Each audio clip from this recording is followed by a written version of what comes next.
नमस्कार मित्रों, आज एक बार फिर मैं आप सबसे मुखातिब हो रहा हूँ अपने सोशल साइट की इस प्लेटफॉर्म के माध्यम से। आज बिल्कुल तड़के सुबह एकदम से दिल को झकझोर देने वाला सबसे पीड़ादायक खबर, जी हाँ, मैं उसी रेल हादसे की बात कर रहा हूँ। और जब से ये सुनने को मिला है, ये मैं कह सकता हूँ कि सिर्फ मैं नहीं, पूरा देश बिल्कुल सन्न सा रह गया है। और जो मज़दूरों की मजबूरियाँ हैं, जो उनकी तकलीफ़ें हैं, जो उनकी परेशानियाँ हैं, कहीं न कहीं से हमको लगता है, और मुझे लगता है कि आपको भी ये विश्वास हो गया होगा कि सरकार उनको मदद पहुंचा पाने में अभी बहुत नाकाफ़ी अपने आप को महसूस कर रही है। वो 16 मज़दूर जो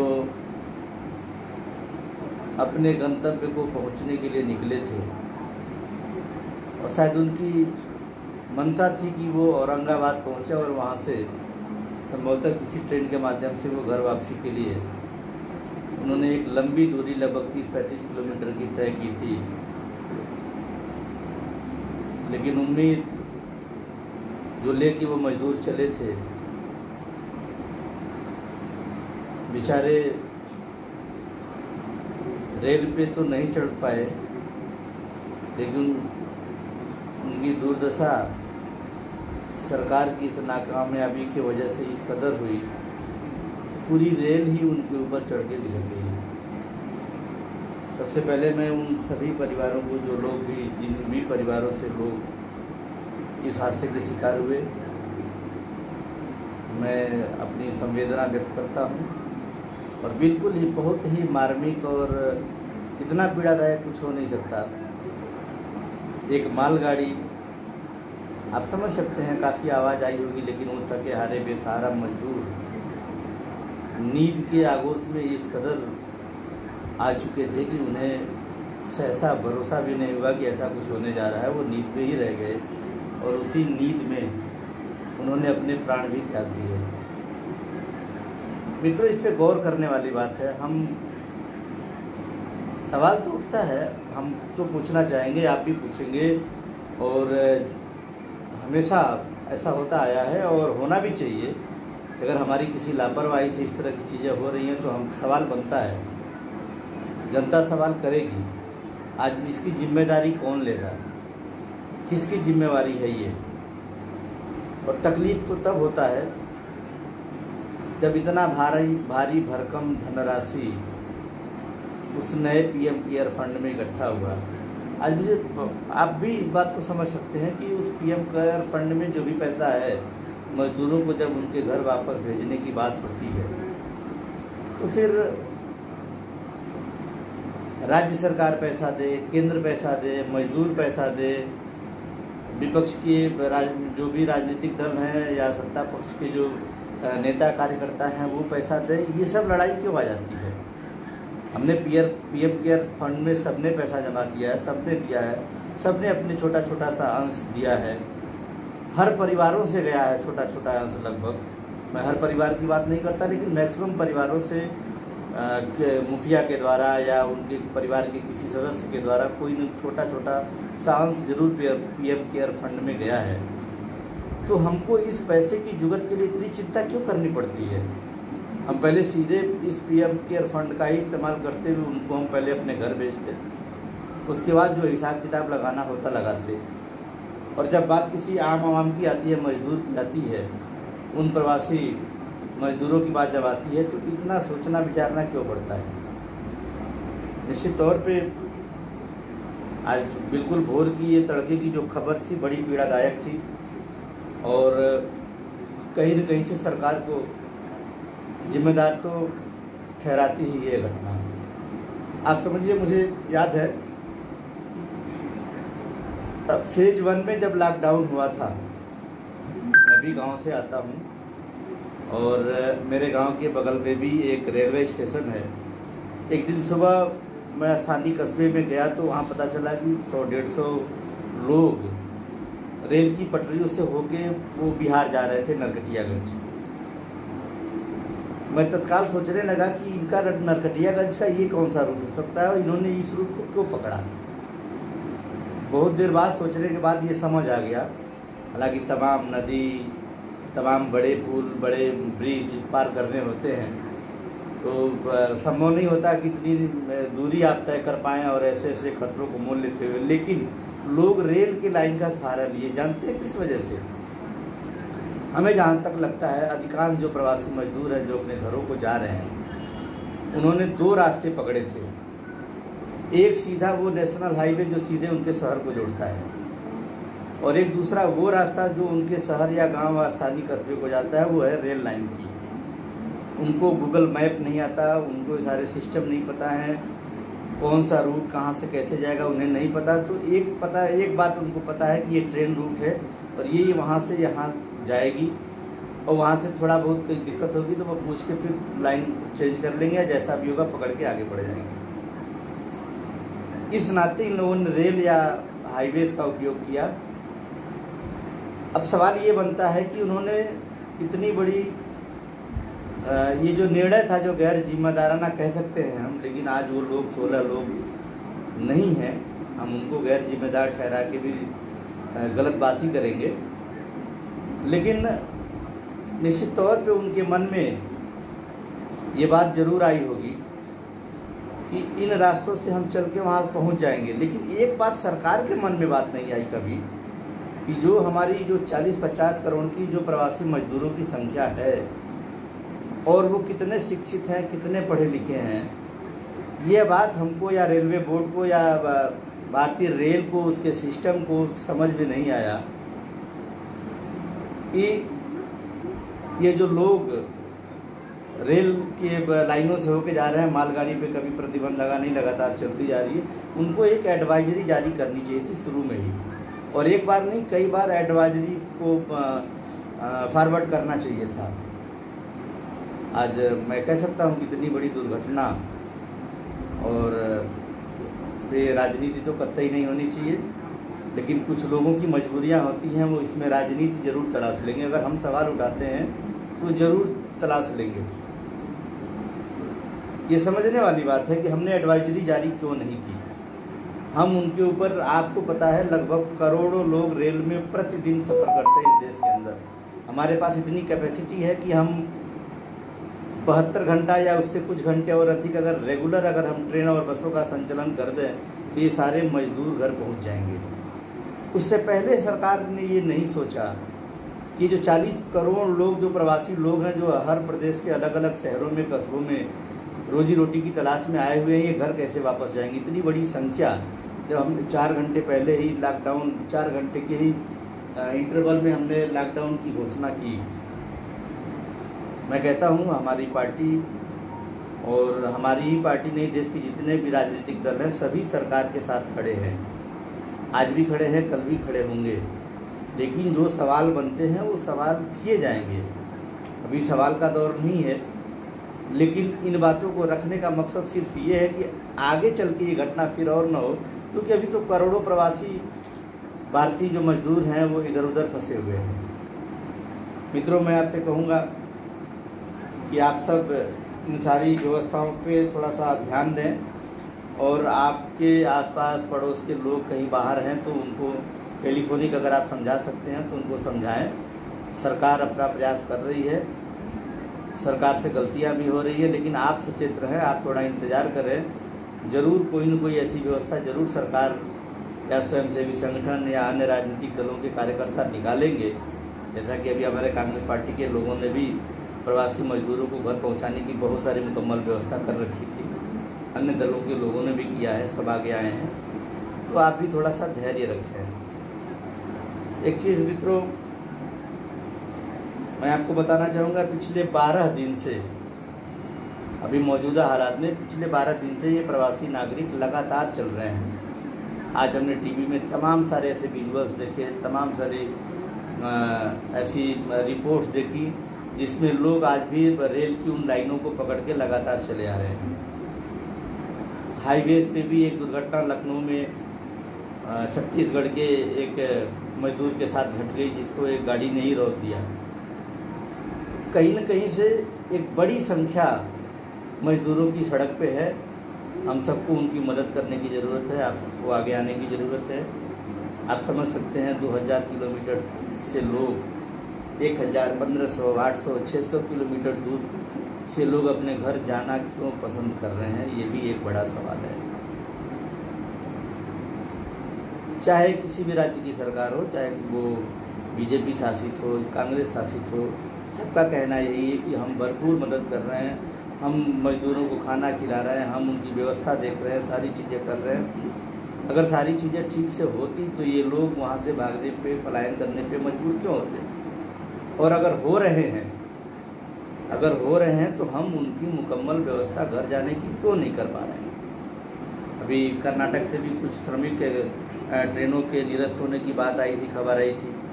मजदूरों को रोके जाने की बात थी, इस बात को लेकर कि वहाँ पे कंस्ट्रक्शन के बहुत सारे काम अब शुरू होने हैं, मजदूरों की ज़रूरत पड़ेगी। आपको काम के लिए मजदूरों की ज़रूरत पड़ती है, उनकी ज़रूरत महसूस होती है। जब उनके सुख सुविधा की बात आती है तो आप पीछे हट जाते हैं। आज हालांकि भारतीय केंद्रीय सरकार ने 5-5 लाख रुपए मुआवजा का ऐलान किया है, लेकिन हमें समझ नहीं आता कि आपकी ये संवेदनाएं मरने के बाद ही क्यों जागृत होती हैं। किसी भी सरकार की मैं बात कर लूँ, व्यक्ति मर जाता है, एक समूह, एक बड़ी संख्या, बड़े तादाद में लोग हताहत हो जाते हैं, मर जाते हैं, तब हम अपनी संवेदनाओं की बात करते हैं। आज जो लोग सड़क पे हैं उनके साथ हमारी संवेदना नहीं है, कल को वो मर जाएंगे तब हम अपनी संवेदना को पैदा करेंगे। ऐसा संवेदनहीन होना सरकार को कम से कम व्यक्तिगत एक टुकड़े टुकड़े में लोग सहयोग करके कर सकते हैं, और सरकार के पास तो एक बड़ी मशीनरी होती है, दलों के पास एक बड़ी मशीनरी होती है। हम तो और जो भी आम जनमानस है, जो आम आवाम है, तो छोटी इकाई है। उनके छोटे छोटे प्रयास से बहुत कुछ हो तो ज़रूर सकते हैं, लेकिन जो सरकारी मशीनरी है उनके प्रयास बहुत ही महत्वपूर्ण हैं। और आज एक बात राहुल गांधी जी ने कही जो मुझे बड़ा अच्छा लगा, कि अगर सारे निर्णय प्रधानमंत्री मोदी जी ही लेंगे, सहयोग की बात हो, इम्प्लीमेंटेशन की बात हो, योजना बनाने की बात हो, वर्क प्लान बनाने की बात हो, अगर सारे निर्णय आप खुद लेंगे तो हमें लगता है कि आप इस पर 100% सफल कदापि नहीं हो पाएंगे। आपको सबको साथ लेके चलने की ज़रूरत है। आज ये रेल हादसा है, मैं कह सकता हूँ कि ये सरकार की जिम्मेवारी है, ये सरकार की कमी है, और एक क्लियर एडवाइजरी न होने की वजह से आज इतनी बड़ी घटना इस देश में हुई है। और हम संवेदना के नाम पे 5 लाख रुपया देकर इतिश्री कर ले रहे हैं। अभी करोड़ों लोग अभी बाहर हैं, उनके बारे में हमको सोचना चाहिए। आपको बता दूं, महाराष्ट्र में मज़दूरों की संख्या बहुत बड़ी है, और वहाँ की सरकार ने एक्स्ट्रा और ट्रेन लगाए जाने की मांग की है। सवाल तो बनता है, रेल तो केंद्र सरकार के अधीन आता है, व्यवस्था उसका संचालन रेलवे को ही करना है, केंद्र सरकार को ही करना है। तो ये व्यवस्थाएं आप नाकाफ़ी क्यों रख रहे हैं? आपको चाहिए कि आप जितनी जहाँ ज़रूरतें हैं वहाँ पे ट्रेनों का संचालन करके सबको, हम कब तक इनको ढोते रहेंगे भाई? कितने दिन तक आपका ये प्लान चलेगा? एक तरफ कोरोना की जो महामारी है उससे हमें बचना भी है, और हम इसको लिंगर ऑन करते जा रहे हैं।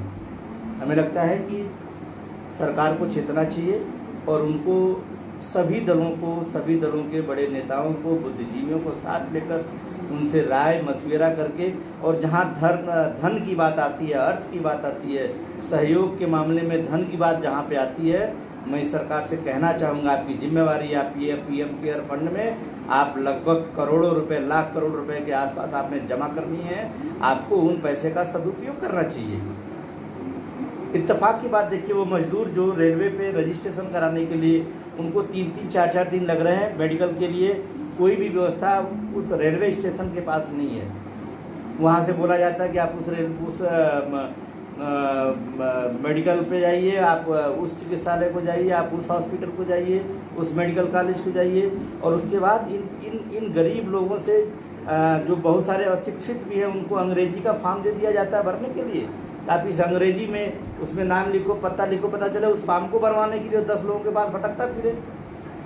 ये किस तरह की व्यवस्था इस सरकार की है और सरकार की सोच क्या है, मैं समझ नहीं पा रहा हूँ। और आप सब व्यूअर्स आप देख रहे हैं, आप समझ सकते हैं इन बातों को कि अगर हम ट्रेन अगर उनको पकड़ाना है रजिस्ट्रेशन के नाम पे 24 घंटे, 48 घंटे, 72 घंटे, ये क्या तमाशा है भाई। निश्चित तौर पे सरकार इस मामले में और मजदूरों के विशेष तौर पे मजदूरों के मामले में यह सरकार फेल हो रही है। इसको तत्काल सही कदम उठाते हुए इन मजदूरों के हित में कुछ करने की ज़रूरत है।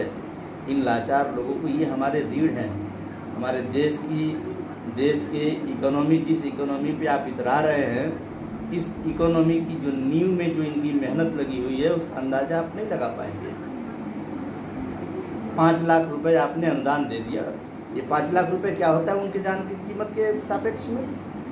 मैं कहना चाहूँगा संवेदनहीन होना अपने आप में ये बहुत गंदा काम है और ऐसा नहीं होना चाहिए।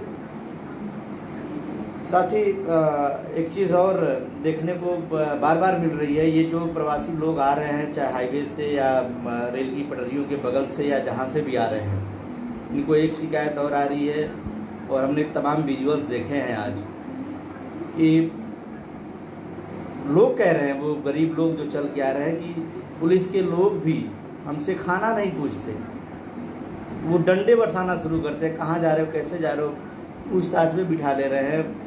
और इस तरह की दिक्कतें हमें लगता है कि ये जो विजुअल्स आ रहे हैं सामने, पुलिस को भी चाहिए वो संवेदनहीन न बने। आप उनका हौसला देखिए, वो वहाँ से निकल के कितने किलोमीटर की यात्रा, और अगर आप ये कहते हैं कि नहीं हम उनकी व्यवस्था कर रहे हैं, तो इतनी देर क्यों हो रही व्यवस्था में? उसका संयम, करोड़ों लोग तो अभी हैं, आप कैसे उससे पार पाएंगे? 2, 4, 6 ट्रेनें एक शहर से चला के आप कितनी संख्या को लेके जा पाएंगे वहाँ से? हमें लगता है कि बहुत ही नाकाफ़ी है। और ये जो घटना औरंगाबाद में करमाट के पास हुई है, ये बिल्कुल मानवता को शर्मसार करने वाली घटना है। कहीं न कहीं से हम उनको मुकम्मल व्यवस्था नहीं दे पाए। उनके जैसे करोड़ों लोग आज भी सड़क पे हैं, उनके लिए हमको सोचना चाहिए, समझना चाहिए। और मैं इतना कहूँगा आप सभी से कि आप सब जो भी लोग राह चलते मिलते हैं, आप उनकी मदद ज़रूर करिए। और साथ ही साथ जहाँ तक उनके आवागमन की बात है, उस पर जो भी आप सपोर्ट कर सकते हैं, जैसे भी कर सकते हैं। हालांकि जो भी व्यूअर्स देख रहे हैं, अभी हमसे भी कई मजदूरों से मेरी भी कई जगह बात हुई। मैंने भी जो भी प्रयास करना था, मैंने व्यक्तिगत भी किया है प्रशासनिक तौर पे, चाहे बात करने से हो या किसी को डिप्यूट कर दिया कि आप यहाँ उनकी मदद कर पाए। तमाम सारे कार्यकर्ताओं ने मदद की है, हम लोग भी स्थानीय स्तर पर कर रहे हैं। लेकिन ज़रूरत है आप सब जागरूक होइए। और ऐसे लोग जो पैदल दिनों रात चलते जा रहे हैं, अगर आप उनको रोक के, एक रात रोक के उनको सोने की जगह दे सकते हैं, भोजन पानी की व्यवस्था दे सकते हैं, उन थके हारे लाचार बेसहारा मजदूरों को कम से कम आप इतना ज़रूर करें कि वो लोग समझ पाएँ इस देश में संवेदनशील लोगों की कमी नहीं है। और सरकार से मेरा आग्रह है, और एक अच्छा प्लेटफार्म है जहाँ से हम सब बात कर पा रहे हैं। हमें लगता है कि ये प्लेटफार्म ना होता तो हम जैसे तमाम लोग अपनी बात भी नहीं पहुँचा पाते। सरकार को चाहिए कि अब वो बहुत देरी हो चुकी है और अब इससे अधिक देरी न हो। सब्र का बात टूट चुका है, लोग सड़क पे आके हल्ला दंगा भी कर रहे हैं, बवाल भी कर रहे हैं अपने घर जाने के लिए। तो ऐसे में आप सभी इस पर आप लोग भी आवाज़ जहाँ पे भी हैं अनुशासित तरीके से उठाइए, ताकि सरकार ये चेते और उन प्रवासी मजदूरों को अपने घर जाने के लिए जो भी मुकम्मल व्यवस्था बन पाए सरकार करे। आप सबके प्रयास से भी ये मैं कह सकता हूँ, आज इस बुरे दौर में जो तिनका लोगों ने सहारा दिया है इन लोगों का, कहीं न कहीं से हमारे आपके जो सहारे हैं उसने सरकार के ऊपर जो बोझ था, जो उनके ऊपर इतनी बड़ी भीड़ की जो एक अतिरिक्त बोझ था, उसको हमने सबने मिलके हल्का ज़रूर किया है। लेकिन आज इस रेल दुर्घटना ने सच कहूँ तो इसने बिल्कुल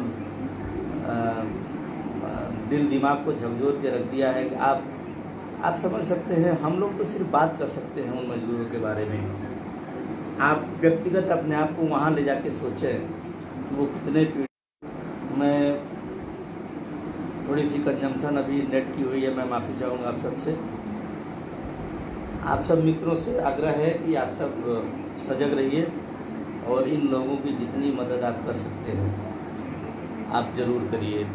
इस बीच हमारे तमाम सारे साथी और कुछ सवाल भी है। दीपिका जी, राजा त्रिपाठी जी, हमारे मित्र पुणे से पीयूष गर्ग जी, अश्विनी द्विवेदी जी, हमारे मित्र DS श्रीवास्तव जी, आशुतोष गुप्ता जी, प्रवीण पांडे जी, आप सबको मेरा नमस्कार है। जुगनू खान साहब, स्वीटेबल किशन बाहुबली जी, आपको भी मेरा नमस्कार।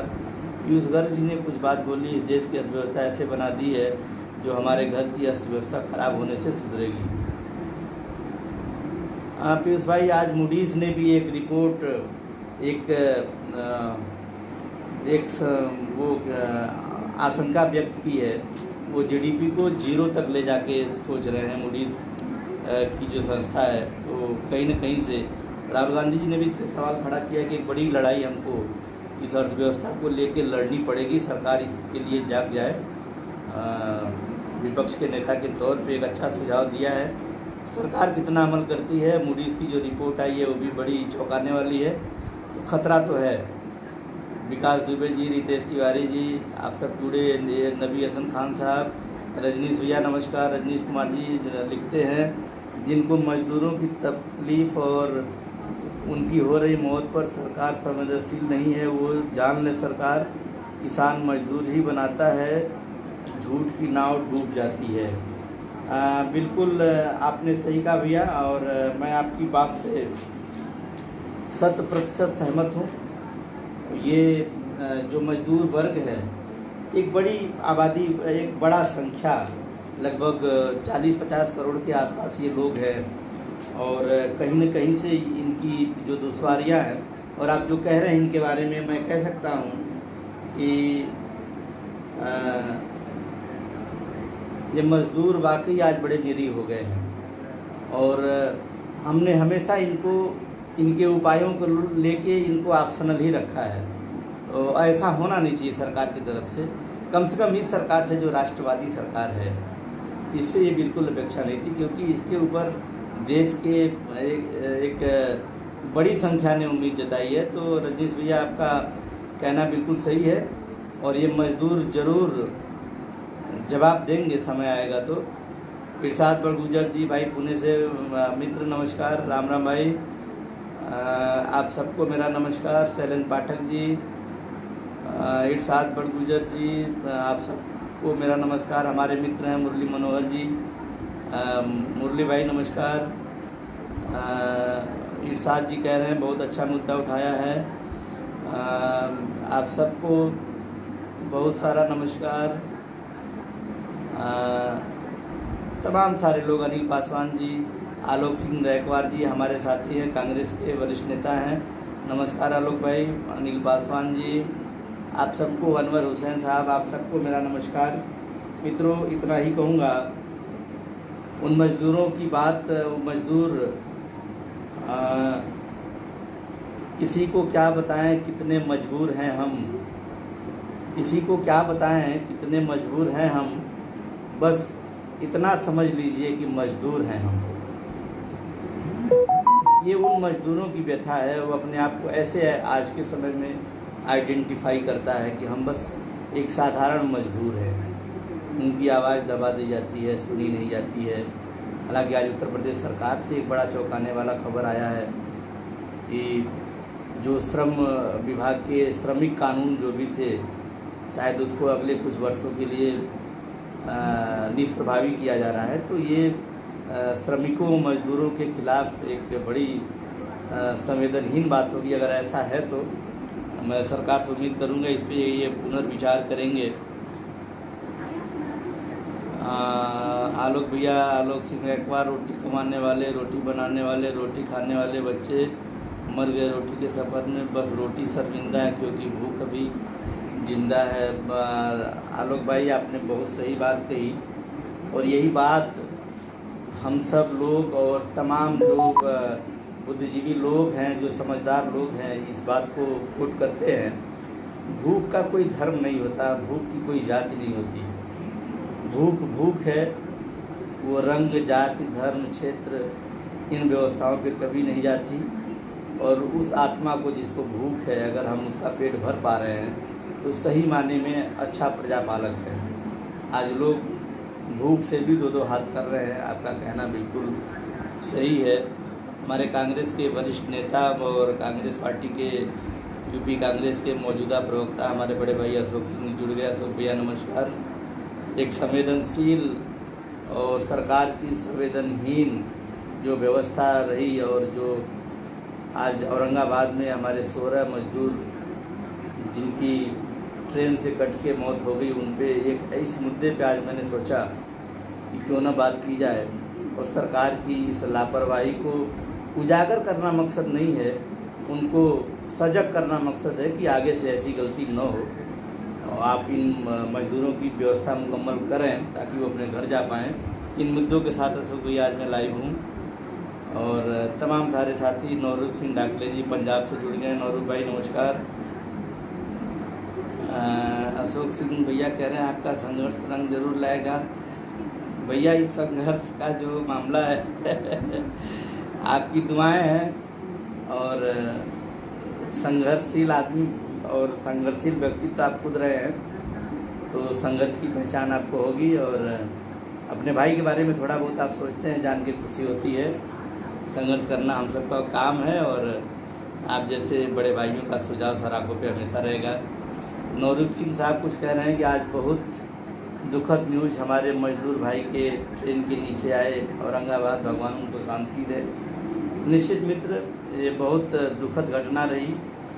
इसमें सबसे मूल में, इसमें जो भी व्यूअर्स हमारे देख रहे हैं, मूल कारण आप जाइए, कितनी बड़ी ये गलती चूक हुई है। हम एडवाइजरी नहीं दे पाए, और पिछले महीनों से लोग रेल का ट्रैक पकड़ के अपने घरों को जाने को मजबूर थे और जा रहे थे।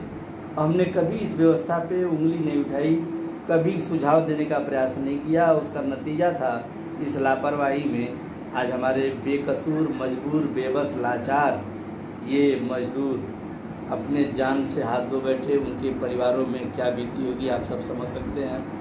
अभय दुबे भैया जुड़ गए, नमस्कार भाई। आप सब जुड़े, और उम्मीद करूंगा आपके अगर कोई सवाल है, कोई जहन में कुछ बात है तो आप पूछ सकते हैं। मैं प्रयास करूंगा कि आपके बात का जवाब दे पाऊँ। हमारे मित्र हरिनाथ सिंह जी जुड़ गए हैं। हरिनाथ जी नमस्कार।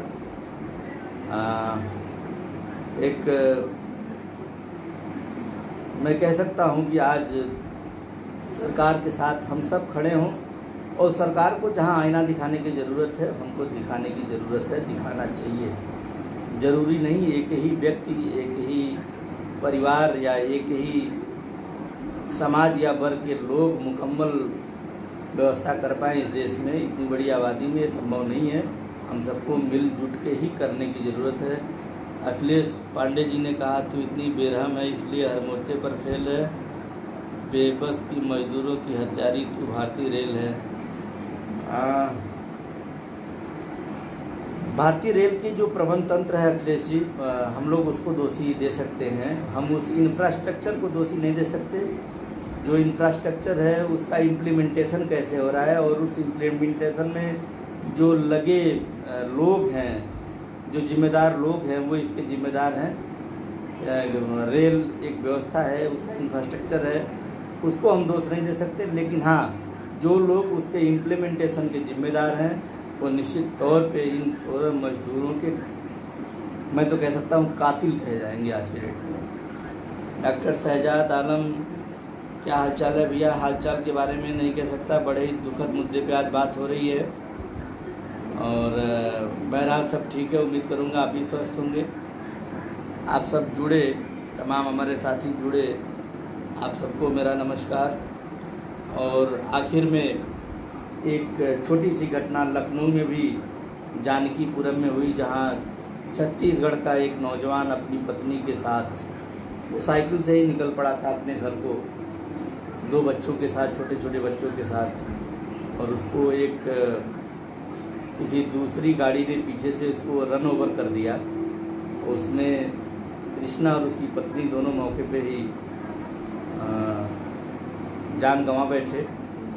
कहीं न कहीं से रेल के बाद ये दूसरी जो घटना रही आज की, हम इसको छोटी नहीं कह सकते, और संख्या के आधार पे हम इसमें किसी को ये नहीं कर सकते कि हम उनको तटस्थता में रखें। रोड साइड में भी जो एक्सीडेंट हो रहे हैं वो बहुत ही दुर्भाग्यपूर्ण है, और इसके अलावा उत्तर प्रदेश के अंदर जो आए दिन हत्याएं भी हो रही हैं, लगातार पिछले 15 दिन 18 दिन से ऊपर हो गए। कहीं न कहीं कोई न कोई बड़ी घटना, बड़ी वारदात हो रही है। ये एक बड़ा फेलियर है। इस पे भी सरकार को, उत्तर प्रदेश सरकार को चेतना चाहिए। इस उम्मीद के साथ कल मेरे फेसबुक लाइव पे एक बड़ा सवाल आया था, और मैं अपने व्यूअर्स को बताना चाहूँगा। आदरणीय प्रियंका गांधी जी को मैंने ट्वीट किया है। जो लोग बाहर खाड़ी देशों में या अन्य देशों में हैं, कल मेरे फेसबुक लाइव पे विदेश से 3-4 लोग जुड़े थे जिन्होंने ये बात कही थी कि हमें वहाँ से हमें वापस नहीं लाया जा रहा। जो लोग टूरिस्ट वीज़ा पे हैं उनको ही सरकार ला रही है। तो आपके भी आने के लिए सरकार पे दबाव बने, इस बाबत मैंने आदरणीय प्रियंका जी से अनुरोध किया है। एक ट्वीट मैंने उनको किया है। उम्मीद करूँगा कि उस पर कुछ कार्रवाई ज़रूर होनी चाहिए। आप सबके सवाल आते हैं तो हम अपने बड़े नेताओं तक उसको ज़रूर फॉरवर्ड करते हैं। आप सब जुड़े, आप सबको बहुत बहुत धन्यवाद। और एक बार फिर मैं यही चाहूँगा कि आप सब अपनी तरफ से रेल हादसे में मरे उन सभी मजदूरों के प्रति अपनी संवेदना जरूर व्यक्त करेंगे जहाँ भी होंगे, उनकी आत्मा की शांति के लिए। और इस सरकार को आप जगाने के लिए अपने स्तर से जो कुछ कर पाते हैं अनुशासित तरीके से, ताकि इन मजदूरों की जितनी जल्दी हो सके, जितना बड़ा हेल्प हो सके, हम इनको मदद कर पाएँ। इन सब बातों के साथ मैं अपनी बात ख़त्म करूँगा, और इस उम्मीद के साथ कि आप उस हर मुद्दे पर जहाँ लगता है कि किसी के साथ इनजस्टिस हो रहा है, वहाँ पे आप आवाज़ ज़रूर उठाइए। और इस लॉकडाउन के माहौल में करोड़ों लोग आज भी मजदूर वर्ग सड़कों पे है, आप उनकी मदद करें। इन सब उम्मीद के साथ कि आप सब उनकी मदद करेंगे। आप सभी को मेरा नमस्कार। आप सब जुड़े। जय हिंद, जय भारत, नमस्कार।